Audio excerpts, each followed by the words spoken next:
Balita na mo, mana po daw paabot na bagyo sunod si Mana. Unsa yung ipangandaman? Na maulag ito nga nagkapuliki karon sila papa sa barangay hall. Nag-andam lagi daw anang bagyong paabot. Nakita bitaw to sila papa sa TV gabi sa among katapad na bahay.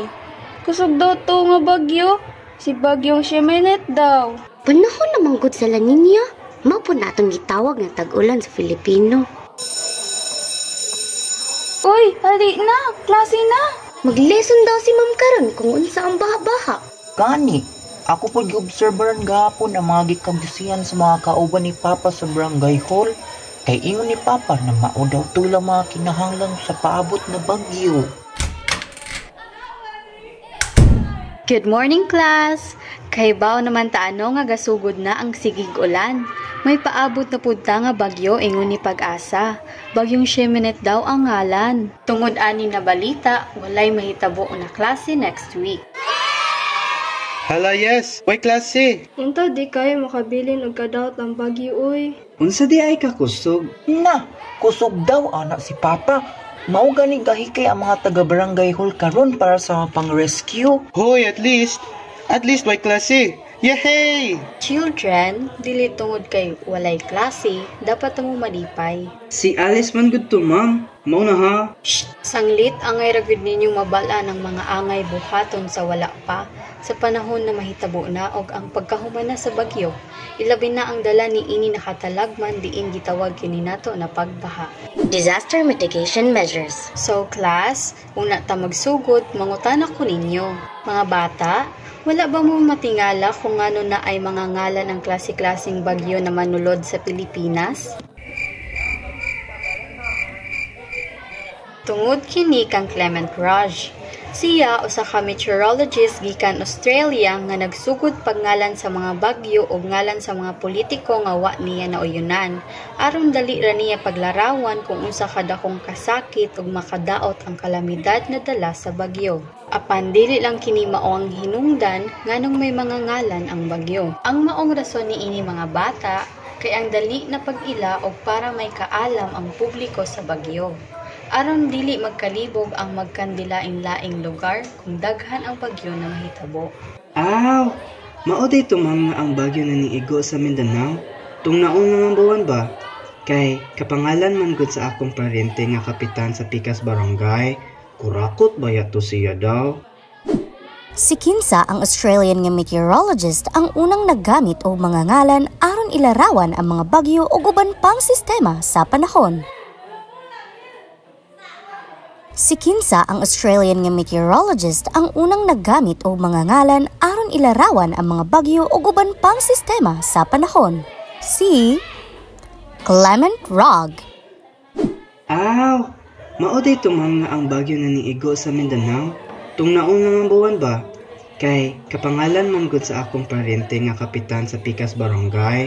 Kurakot baya to siya daw. Ay kids, ayaw yaga-yaga diha. Kabagabaan ha? Anyway, balik na tas ato ang lesson. Unsa gani usa sa mga gikagulan nga dala aning mga bagyo? Ma'am, ako.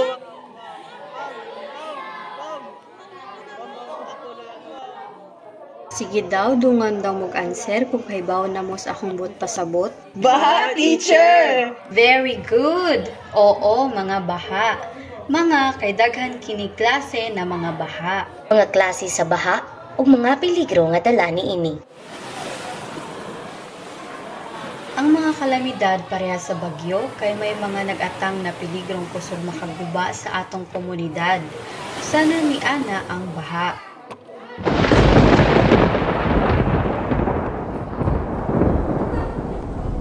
Pero dunay mga klase-klaseng pagbaha.